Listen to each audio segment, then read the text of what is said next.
Fernando Aportela. Fernando Aportela, subsecretario de Hacienda, gracias por estar aquí con nosotros. Así que hasta nerviosa me puse, como dicen aquí las compañeras.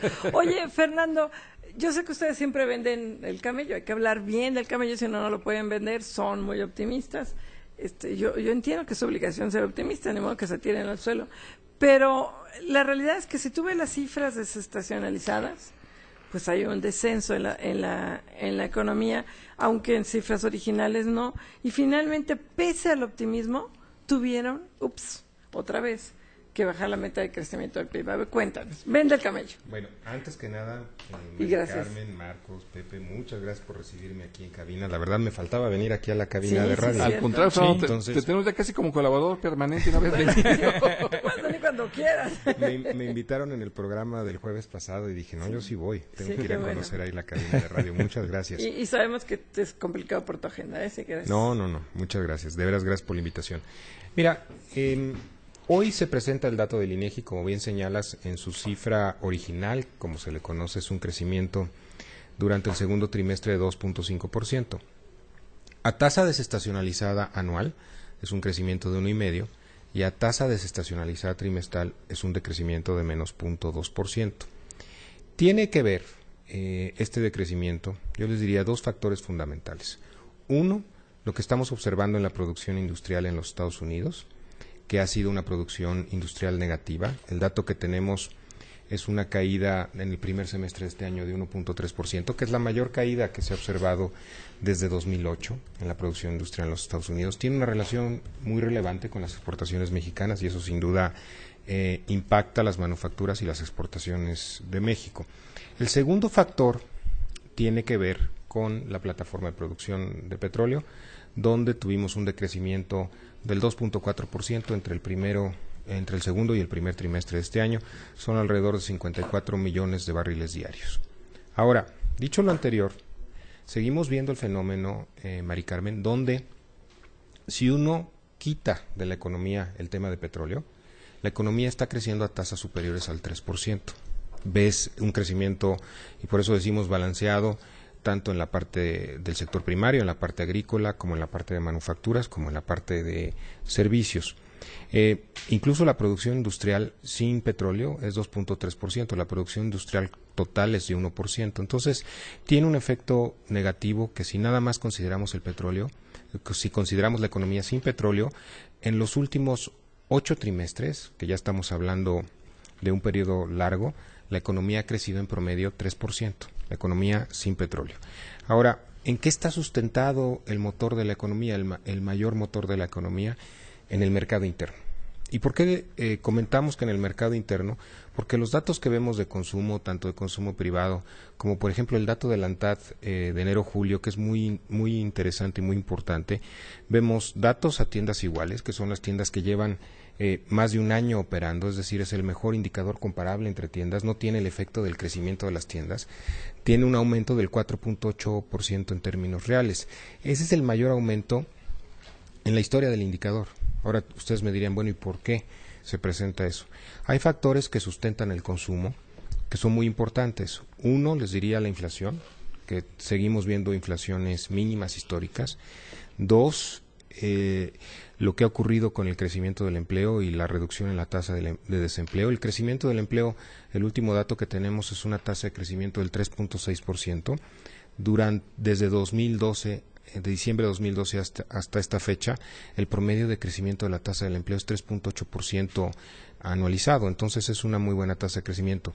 La menor inflación, junto con la tasa de crecimiento del empleo, lo que nos ha propiciado es un crecimiento real de los salarios contractuales que no se había visto desde el año 2001. Es un crecimiento de 1.3%, y esos son los factores que sustentan el consumo. Entonces, sí, efectivamente, hay un entorno internacional adverso. Efectivamente tenemos una plataforma de producción menor que la observada durante el primer trimestre, pero seguimos observando este crecimiento balanceado y seguimos observando un dinamismo de consumo importante. Implica una moderación en la tasa de crecimiento del 2 al 2.6%, pero seguimos teniendo factores que sustentan bien la economía. Más que vender el camello, pues es la realidad de los datos una vez que se quita pues todo lo que está ocurriendo, Mari Carmen. Fernando, sin lugar a dudas, lo que hoy nos está de alguna manera sesgando la perspectiva del crecimiento en México es el contexto internacional, en particular lo que tiene que ver con el crecimiento económico de Estados Unidos y todavía de una manera más singular el tema de la industria manufacturera e industrial en Estados Unidos. Pero yo te preguntaría respecto de este motor que acabas de mencionar, el motor interno, el mercado interno, ¿qué tanta sostenibilidad puede tener en el mediano y largo plazo? Porque hasta ahora es el motor que nos viene impulsando, es el motor que viene haciendo que la economía crezca y que muchas veces a lo mejor no alcanzamos a comprenderlo aquí a nivel nacional porque no era muy frecuente que esto ocurriera. Sí, gracias, Marco. Me iba a hacer una pregunta si aquí aplica también la guillotina cuando está uno en la cabina. Sí. Además, ahorita vas a ver una guillotina electrónica. La electrónica ahorita viene. Ahorita te va a marcar 3, 2. Es que la guillotina asiste quien esté. Es guillotina. Okay. No se sabe ni el invitado. Estaba yo pensando en la guillotina para ver ahorita, qué tan larga, ahorita te vas qué tan larga a ver hacía lo que es la mi... guillotina electrónica. Ahorita la vas a ver. Se acerca en estos Hacía mi momentos. respuesta. Mira, ahí te va. La guillotina electrónica te dice que queda, que es muy moderna. ¿Un minuto? Lo mejor de Tokio te queda un minuto. Elegante, sí. Elegante, muy una bien. Te queda un elegante. minuto. Muy bien, muy A bien. lo mejor en un minuto ya no te va a dar tiempo de Lo responder. malo es que ya se me olvidó la pregunta. La puedo volver a hacer. Mandamos a corte y ya la contestas. No, ¿Qué? Pues mira, Fernando, básicamente si es sustentable en el mediano y largo perdón, plazo, Marco, sí. el motor interno. Mira, Pero, mira, en los ¿qué 30 segundos que me quedan, platiqué de los factores que sustentan el consumo, que es baja inflación, salarios que están creciendo en términos reales, crecimiento del empleo. Esos son factores que se han venido dando y, por ejemplo, el crecimiento del empleo en 3.8% lleva ya desde diciembre de 2012. Son factores 10 sustentables y nos quedan 10 segundos. Para mandar a corte. El financiamiento también ha crecido de manera importante. Oye, pues sí promete este muchacho, Sí, hay que traerlo más seguido. Vamos a corte, regresamos con Fernando Portela.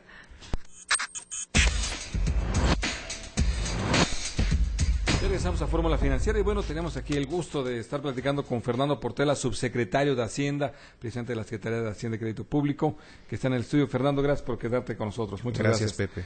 Oye, el otro tema que íbamos a tocar contigo, que vamos a tocar contigo, es el tema que hoy sacaron indicadores nuevos y indicadores que van a conocerse de manera mensual de ingreso, de gasto, de financiamiento público, lo cual creo que abona bastante a la transparencia.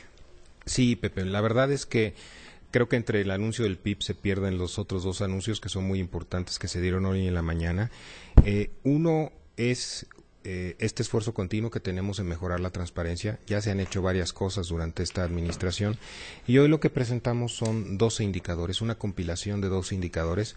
Esto es adicional a todo lo que ya presentamos en los reportes de finanzas públicas, pero la idea es que sean indicadores donde se les pueda dar un seguimiento más puntual a la posición de finanzas públicas del gobierno federal y con una adición muy importante, que es que vamos a tener pronósticos de esos indicadores para el cierre de cada año. Tenemos indicadores de ingresos, de gasto, de balance, de gasto corriente estructural, del saldo de la deuda. Vamos, por ejemplo, a tener ahora revisiones trimestrales de la estimación de los requerimientos financieros del sector público para el cierre de año. Es una manera mucho más transparente de evaluar cómo va funcionando las finanzas públicas y de no esperar hasta el cierre de la cuenta pública del siguiente año para ver cómo van los números o cómo lo estamos proyectando. Y también para que nos puedan medir, para que vean cómo los datos observados, cómo estuvieron cerca o lejos de las estimaciones que hicimos en su momento, Pepe. Oye, y a ver, esto de los requerimientos especiales de financiamiento, suena así como con qué se come. Creo que es importante explicarle al público. Yo creo que sí es muy importante, pero es difícil dimensionar que antes, está todo englobado, lo que es verdaderamente la deuda, y que se vaya reduciendo. Yo creo que sí, aparte que sea más transparente y que se vaya reduciendo, sí es muy buena noticia, pero explícale al público qué son los requerimientos, ¿no? Mira, los requerimientos financieros del sector público es todo lo que necesita, déjeme repetirlo, el sector público de financiamiento. ¿Qué significa esto? Que no incluye solamente al gobierno federal, que incluye también a las empresas productivas del Estado, a Pemex y a CFE, a la banca de desarrollo. Es una medida muy amplia y lo que te dice es cuántos recursos se requieren para financiar el gasto del sector público en un año. Esa es la medida, les diría, más amplia que te revela la posición fiscal de la nación. Ahora, hicimos un cambio en la Ley Federal de Presupuesto y Responsabilidad Hacendaria. Ese cambio lo que hicimos fue en la definición para incluir de verdad todos los conceptos. Y más allá de eso, también establecimos que ahora tiene que haber un objetivo que debemos de cumplir para los requerimientos financieros del sector público. Entonces es una variable de seguimiento importante. Lo otro que anunciamos hoy es precisamente cómo se va a comportar esa variable al cierre de este año. Originalmente habíamos presupuestado un número o unos requerimientos financieros del sector público de 3.5% del PIB. El año pasado cerramos con ese indicador en 4.1% del Producto Interno Bruto, es lo que requerimos de financiamiento. Y con la evolución que tuvimos de las finanzas públicas que hemos tenido y que esperamos tener hacia el cierre de 2016, podemos anunciar hoy que vamos a tener una disminución en ese indicador de 3.5 a 3. 0.5 del PIB equivale más o menos a 95,000 millones de pesos. Esos 95,000 millones de pesos que logramos reducir en los requerimientos financieros del sector público son 95,000 millones de pesos que no se van a presentar en los datos de endeudamiento a fin de año, Mari Carmen. Fernando, hace un momento hacías el escenario en el que mencionabas que con y sin petróleo se observaba pues un indicador de crecimiento totalmente distinto. Y en la parte que tiene que ver con los ingresos del presupuesto, con los ingresos que tienen que ver con el petróleo, ahora que estamos viendo tanta volatilidad en el precio internacional del petróleo, ¿cómo ha evolucionado el monto que representan los ingresos petroleros en el presupuesto y de qué manera se ha complementado ese presupuesto? ¿De dónde han provenido estos recursos? Creo que sería interesante que nos comentaras al respecto. Esa pregunta que haces, Marco, es muy importante porque te habla de cuál es la fortaleza de las finanzas públicas al final del día. Porque en la medida que tú tengas ingresos que sean más estables, recurrentes, que sea una base más sólida, pues las finanzas públicas se fortalecen. Lo que ocurrió con los ingresos petroleros es que, derivado de la reducción del precio del petróleo y también de la plataforma de producción de petróleos mexicanos, pasamos de una proporción de ingresos petroleros a ingresos totales de alrededor del 40% de los ingresos totales en 2012 a un número hoy, al cierre del año pasado, que se encuentra alrededor del 18%. Es decir, es una reducción a la mitad de lo que representaban los ingresos petroleros dentro de los ingresos totales. Y es la reforma hacendaria la que ha permitido, de alguna manera, acomodar esa reducción en el tiempo. Nos ha permitido tener una base estable de ingresos que ha compensado la reducción en los ingresos petroleros. Los ingresos tributarios, por cierto, han tenido un crecimiento importante, se ve en los datos que presentamos el día de hoy, y eso da una fortaleza estructural a las finanzas públicas con la que no se contaba antes. Sin duda, eso representa una mejor posición para enfrentar este entorno externo adverso que es el que estamos enfrentando. Viene ya el tema de criterios, ya no precriterios, criterios, ya los van a presentar el 8, ¿no? El 8 de septiembre. A más tardar. A más tardar, ya. O sea, chance antes. ¿Podría ser antes? Pues la ley dice a más tardar el 8. Bueno, o sea, ahí podrían estar. Debe venir superávit, tenemos entendido, ¿no? Debe venir superávit. A ver, cuéntanos un poco cómo debe venir, porque lo han estado respetando. Y el tema de deuda, que siempre ha sido una crítica que se le ha hecho a esta administración, si había crecido o no la deuda pública. Eso es muy importante, porque el año que entra, de acuerdo con la consolidación fiscal que estamos haciendo, Pepe, vamos a tener un superávit primario. Vamos a tener un superávit primario por primera vez desde 2008. En 2009, con la crisis financiera internacional, las finanzas públicas, a partir de 2009 y hasta este año, hasta 2016, han experimentado déficit primario. El déficit primario o el balance primario es importante porque te mide la diferencia entre el ingreso y el gasto sin la parte financiera, es decir, sin el endeudamiento, sin el pago del servicio de la deuda. Entonces te refleja lo que te queda, una vez que restas ingresos de gasto, lo que te queda para el servicio de la deuda. Un superávit primario positivo implica una estabilización de la deuda pública con respecto al Producto Interno Bruto. Estaríamos estimando que con esto la razón de deuda PIB empiece a estabilizarse en 2018 y empiece a tener un decrecimiento. Lo más importante es que la consolidación en el paquete que presentaremos a más tardar el 8 de septiembre ya presenta un superávit primario y repito, por primera vez desde que se perdió en 2009. Oye, ya también, me imagino, están contratadas las coberturas petroleras, no nos vas a decir. Está muy avanzado. ¿Pero cuándo se anuncia? ¿El mismo 8? ¿Cuánto? Pues mira, las coberturas petroleras y el avance del proceso de coberturas petroleras depende de cómo esté el petróleo, de las variaciones del precio del petróleo en el día. Típicamente cuando tenemos variaciones positivas en el precio es un buen día para hacer alguna operación de coberturas. O sea, hoy no. Hoy no, por ejemplo. Hoy no. Hoy bajaron, Es correcto. Vamos muy avanzados. No damos detalles hasta terminar el proceso. Pero tendremos, y quiero decirlo, ya tenemos en su gran mayoría un programa de coberturas que anunciaremos junto con el paquete y que será consistente con el precio del petróleo que incluiremos en el paquete. Así es, Fernando. Y otro tema que ha sido singular, porque no es que se dé frecuentemente, es el tema del remanente de operación del Banco de México y que ha tenido un papel importante, pues ahora que recientemente se decidió que se transfiriera a la Secretaría de Hacienda. Cuéntanos al respecto, por favor. Mira, el remanente de operación fue 1.2% del Producto Interno Bruto, 239,000 millones de pesos, si no recuerdo mal, de los cuales 70,000 millones de pesos ya fueron depositados al Fondo de Estabilización de Ingresos Presupuestarios, de acuerdo a la normatividad, de acuerdo a lo que marca la Ley Federal de Presupuesto y Responsabilidad Hacendaria, que es el 30%. El 70% restante lo que hicimos fue hacer una operación donde prepagamos deuda por 98,000 millones de pesos y el resto lo que estamos haciendo es reduciendo la colocación durante este año para los otros 60,000 millones de pesos, más o menos 60,000 millones de pesos que faltan. Eso a lo que nos lleva pues es al uso que marca la normatividad y también nos apoyó, hay que decirlo, nos apoyó de manera muy importante para poder reducir el requerimiento financiero del sector público de 2016 de 3.5 a 3%, Marcos. Bueno, si nos agarra, regresamos la contigo, guillotina, pero sí. la guillotina ya la tenemos ahí. La crítica que hay de bajo crecimiento en México, de la economía mexicana, economía con reformas, economía sí con estabilidad, sin lugar a dudas, si tú lo estás hoy diciendo, pero hay una crítica de muy bajo crecimiento. Si quieres, vamos a un corte y regresamos ya contigo para Gracias. tomar este tema. Gracias, Pepe.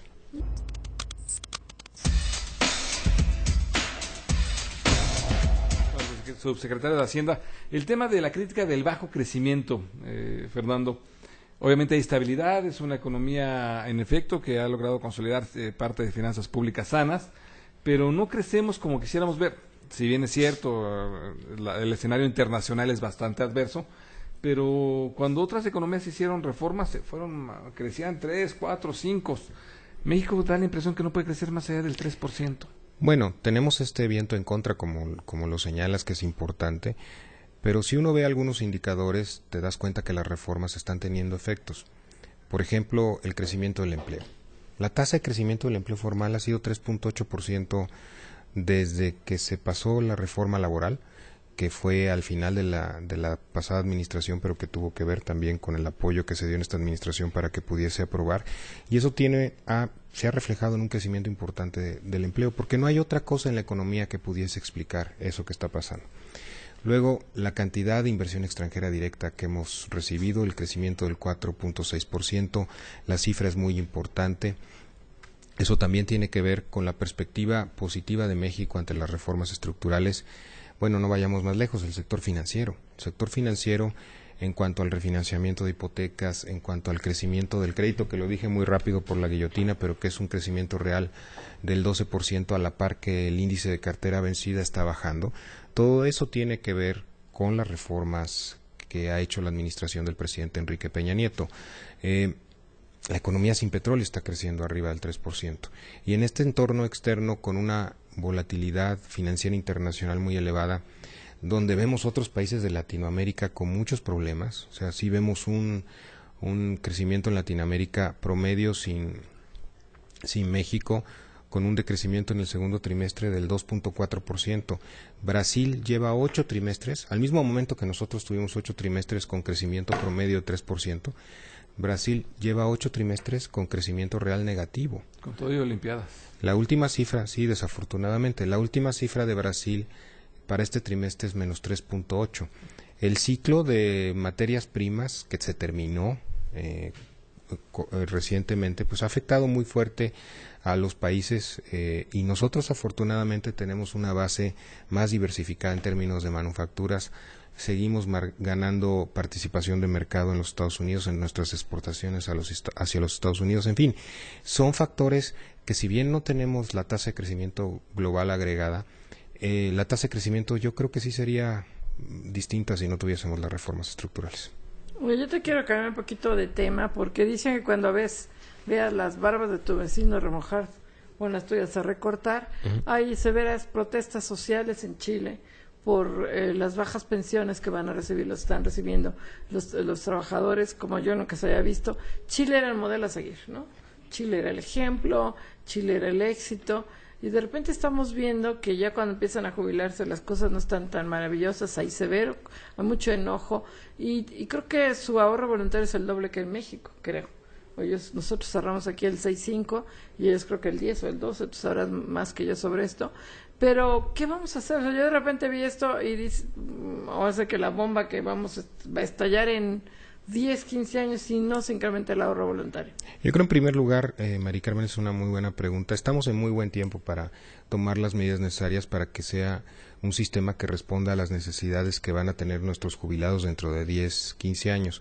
El ahorro voluntario, con las medidas que se han hecho en esta administración, ha crecido 40%, partiendo de una base pequeña, pero ya con una tendencia, yo diría, distinta por todo lo que se ha hecho para tener más puntos de acceso en las tiendas de conveniencia. Ahora también puedes depositar en Bansefi. En fin, estamos trabajando en eso, pero sí ocupa, dado lo que estamos viendo en otros países, una reflexión de cómo queremos ver el sistema hacia adelante, pero señalar que hoy el 14% del PIB que tenemos de ahorro en las AFORES se invierte de manera eficiente, ha dado resultados, ha permitido una mayor estabilidad del sistema financiero, y tenemos que corregir eso hacia adelante, pero estamos, yo creo, a muy buen tiempo. Mañana, por cierto, inicia la primera convención de Amafore.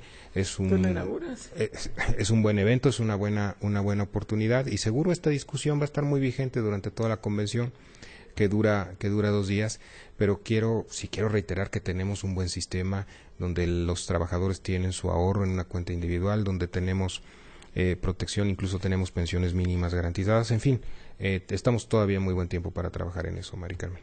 Así es, Fernando, y bueno, esta es una parte de el sistema de ahorro para el retiro, es la parte privada que mayoritariamente se tiene en el país, pero hay otros sistemas de pensiones que están pendientes, que son una asignatura que ahí está pendiente todavía y que pudieran eventualmente convertirse en un problema si no se atienden. Afortunadamente ya está el tema de Petróleos Mexicanos, de la Comisión Federal de Electricidad, pero faltan estados, faltan otras instituciones. Universidades estatales. ¿Qué hacer? Porque, bueno, pues todo esto forma parte del gran concepto del ahorro interno. Mira, varios estados, obviamente son estados libres y soberanos, varios estados ya han hecho reformas de pensiones, algunas de ellas más bien paramétricas, es decir, siguen siendo sistemas de beneficio definido más que de contribución definida, que dan paramétricas en el sentido de que se aumenta la edad de retiro, en que hay algunos cambios que le dan mayor espacio o mayor tiempo a los sistemas de pensiones. Pero como bien señalas, Marco, se tienen que hacer un esfuerzo para tener un mejor sistema de pensiones que reduzca los pasivos en el largo plazo y que le dé una buena solución y garantía a los trabajadores. Sí, y lo que comentabas, Fernando, en el caso de las pensiones privadas, las que tienen una AFORE, desde luego, bueno, yo en lo particular no veo otra más que ir a reformar la ley, porque como están las cosas, no te va a alcanzar cuando logres tu edad de retiro, no va a alcanzar para la pensión. ¿Qué sucedió ahí? Hemos visto, ya lo decía Maricano, el caso de Chile. Estamos viendo, ¿hubo fallas en el cálculo actuarial o problemas políticos para en ese momento meter más? ¿Qué fue? Bueno, yo creo que tiene mucho que ver que llevamos años, desde 2009 para acá, y eso es importante para el valor de las pensiones, con un entorno de rendimientos a nivel global bajo. Y eso sin duda ha impedido que se dé un crecimiento más rápido de los saldos que se encuentran en las administraciones, en las administradoras de pensiones. Lo que sí, como bien lo dice Mari Carmen, señala hacia adelante que tenemos que hacer un esfuerzo y pensar muy bien qué cambios tenemos que hacer para tener un sistema pensionario más fuerte y más sólido hacia adelante. Sí, porque bueno, ahí están las manifestaciones en Chile, que era el ejemplo a seguir. Oye, y aprovechando que te tenemos aquí, te vamos a explotar ampliamente por el mismo sueldo. Oye, banca. tú eres responsable de todo lo que es el sistema financiero, la supervisión. ¿Algún foco, ya no digas amarillo, pero algún foco por ahí naranjita, que ya no diga rojo, pero así, ámbar, que veas en la banca? No, la verdad es que no veo ninguno. Cuando hemos dado los datos de crecimiento del financiamiento tanto al consumo como a empresas, lo que vemos es un crecimiento importante en términos reales, superior al 10%, es un crecimiento de dos dígitos, y al mismo tiempo hemos visto una reducción en los índices de cartera vencida. De hecho, hay una reducción entre junio de 2015 y junio de 2016. La banca se encuentra bien capitalizada y está evolucionando de manera adecuada. El tema de refinanciamiento de hipotecas va muy bien. En fin, seguimos trabajando. Obviamente también es importante el rol de la banca de desarrollo, que tenga un producto con el cual pueda trabajar con la banca comercial. Esas son instrucciones del secretario Videgaray y estamos trabajando en eso de manera adecuada. Pero no, la verdad es que no tengo ninguna preocupación. Fernando, los estados de la República tienen una marcada dependencia de los ingresos justamente que provienen del petróleo, no generan recursos propios. ¿Qué hacer para que las entidades de la República Mexicana sean cada vez más proactivos en la generación de ingresos? Esa es una muy buena pregunta, Marco, porque los estados tienen y los municipios tienen tres tipos de ingreso. Las participaciones federales, que son ingresos de libre uso, es decir, los pueden destinar a cualquier uso. El ramo 33, que básicamente viene etiquetado a usos específicos, por ejemplo, salud, por ejemplo, temas del sistema de seguridad, etcétera, y los ingresos propios. Más o menos las cifras son 90% son la parte de participación, ramo 33 y otros ramos del presupuesto de egresos de la Federación, 10% son propios. Las participaciones federales, que es el ingreso de libre asignación más importante de los estados, esas durante este año uno pensaría que se han reducido. Uno dice, bueno, seguro se redujeron porque los ingresos se redujeron. Y la verdad es que han crecido por arriba del programa en 8.6%. Eso, el crecimiento se debe a que hay un comportamiento asimétrico derivado de la fórmula con la cual se determinan las participaciones federales. Las participaciones federales es al menos el 20% de la recaudación federal participable. La recaudación federal participable, como está definida en la Ley de Coordinación Fiscal, hace que los ingresos de los estados y los municipios sean más vulnerables o cambien más conforme cambian los ingresos tributarios, pero que no tengan tanta sensibilidad ante caídas de los ingresos petroleros. Entonces, dado que se están recaudando mucho más ingresos, los ingresos presupuestarios y tributarios van muy bien, pues están teniendo un mejor desempeño en eso. Entonces, estados y municipios de participaciones federales incluso van mejor de lo originalmente proyectado. Rápidamente, ahí podrían los estados y municipios estados tenencia o impuestos sobre nómina. Bueno, impuestos sobre nómina tienen todos los estados de la República, diferentes tasas. Yo creo que las potestades tributarias de los estados y los municipios son adecuadas. Sobre todo la parte de los municipios con el impuesto predial es un impuesto que tiene mucha capacidad recaudatoria y que en algunos casos está subutilizado. Lo que es muy importante es que ahora con la Ley de Disciplina Financiera de Entidades se tendrá un mejor ajuste en el tiempo de los ingresos y los gastos, es decir, del balance de los estados y los municipios. Fernando Portela, su secretario de Hacienda, muchísimas gracias.